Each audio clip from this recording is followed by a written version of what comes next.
seorang kesatria muda, penghancur nasab palsu, pengaku dzurriyyah Nabi Muhammad sallallahu alaihi wasallam. Dia tidak peduli walaupun awalnya dia ditakut-takuti dengan kata-kata kualat, tidak akan barokah hidupnya. Kelak di yaumil qiyamah dia harus bertanggung jawab di hadapan Nabi Muhammad sallallahu alaihi wasallam. Tetapi kesatria muda ini tak peduli. Akhirnya dia mampu untuk menghancurkan ratusan ribu orang yang mengaku sebagai dzurriyyah Nabi Muhammad sallallahu alaihi wasallam.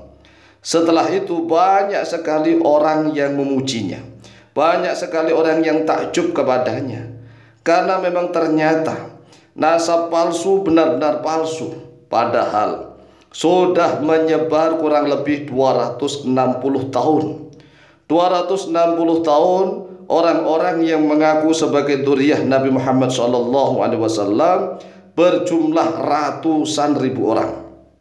Bukan hanya puluhan orang, tetapi berjumlah ratusan ribu orang yang mengaku sebagai dzurriyyah Nabi Muhammad SAW.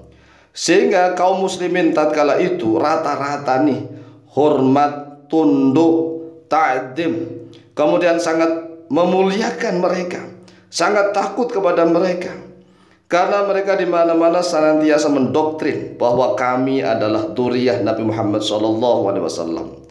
Kamilah sebagai penyebab syafaat kalian semua. Jika kalian semua tidak mau tunduk, tidak mau patuh, tidak mau menghormati kami, maka jangan harap kalian mendapatkan syafaat untuk kami. Jangan harap kalian mendapatkan syafaat Nabi Muhammad SAW. Apalagi kalian berani menentang kami, maka kalian kelak di yaumil qiyamah bagaimana kalian akan bertanggung jawab kepada Rasulullah SAW. Hampir ratusan ribu orang tunduk, takluk, hormat, ta'zim, memuliakan Bani Ubaidillah. Bani Ubaidillah bin Al-Habib. Bani Ubaidillah yang mendirikan daulah namanya Ubaidillah bin Al-Habib bin Muhammad. Dialah yang senantiasa mengaku sebagai dzurriyyah Nabi Muhammad SAW. Spesifiknya lagi dia mengaku sebagai dzurriyyah Sayyidah Fatimah radhiyallahu anha. Aku ini adalah dzurriyyah Sayyidah Fatimah. Jangan sekali-kali kalian menyakiti Sayyidah Fatimah. Siapapun yang menyakiti Sayyidah Fatimah berarti menyakiti Rasulullah SAW. Doktrin-doktrin semacam ini membuat kaum muslimin keder.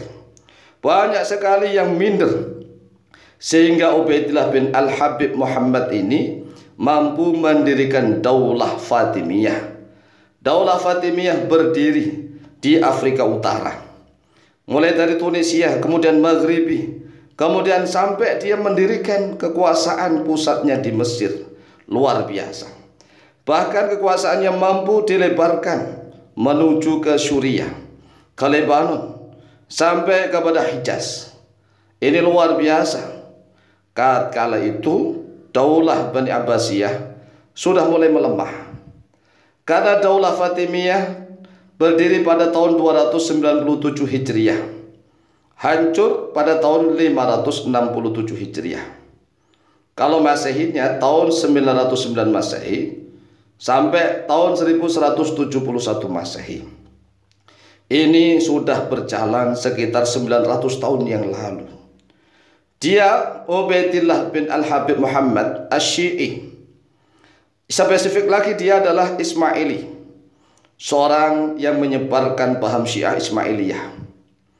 Dia mengaku sebagai dzurriyyah Nabi Muhammad SAW. Coba bayangkan, tahun 297 Hijriah itu kalau disanadkan nasabnya bersambung itu hanya butuh 4 orang saja sampai kepada Ja'far As-Shadiq.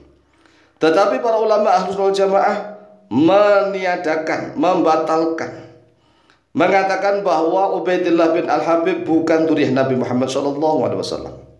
Coba bayangkan nih, ini kan tahun 297. Itu kalau dipin-pinkan hanya butuh 4 orang sampai kepada Sayyidina Ja'far As-Shadiq bin Muhammad Al-Baqir.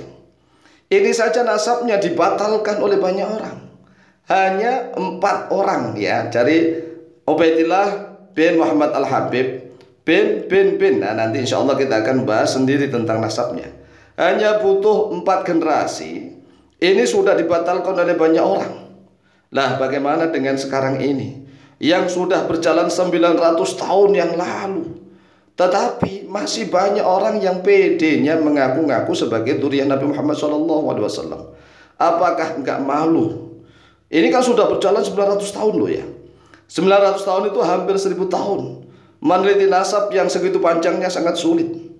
Sedangkan Ubaidillah bin Al-Habib Muhammad saja yang lahir atau yang hidup pada tahun 297, ini nasabnya masih banyak dibatalkan oleh banyak orang.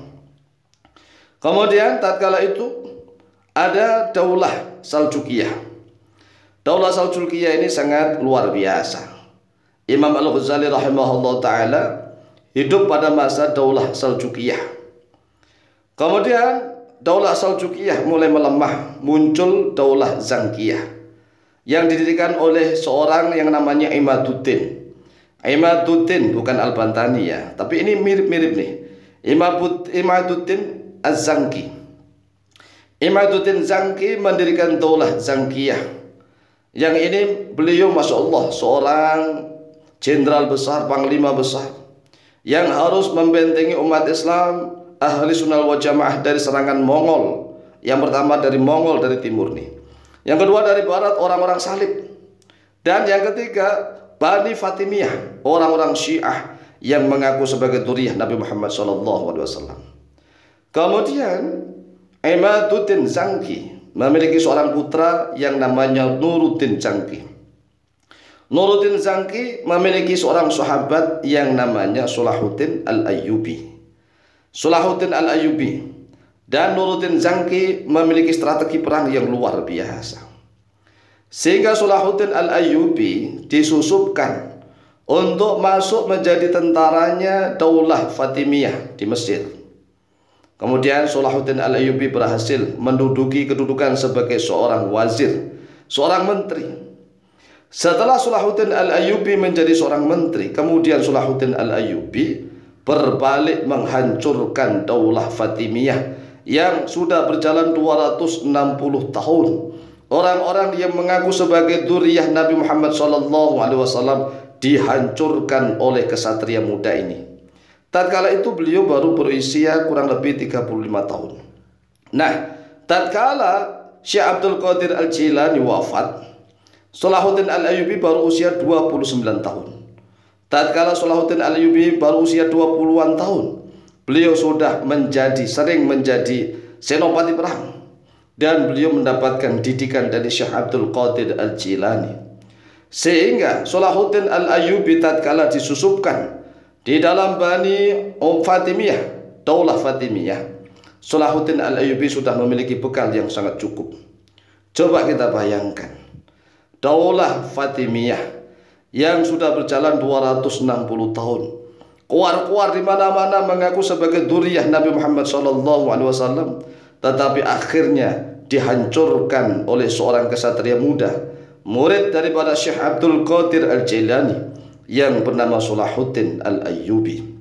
Nah, kaum muslimin wal muslimat di Indonesia harus tahu tentang sejarah. Harus tahu tentang sejarah agar tidak mudah terombang-ambing, agar tidak mudah ditipu oleh sana sini. Silakan baca di dalam layar kaca video tentang tahun-tahunnya, karena kalau kita berbicara sejarah harus tahu tentang urutan tahunnya. Demikian, semoga bermanfaat, tapi kurangnya mohon maaf. Wallahu ta'ala a'lamu bishawab.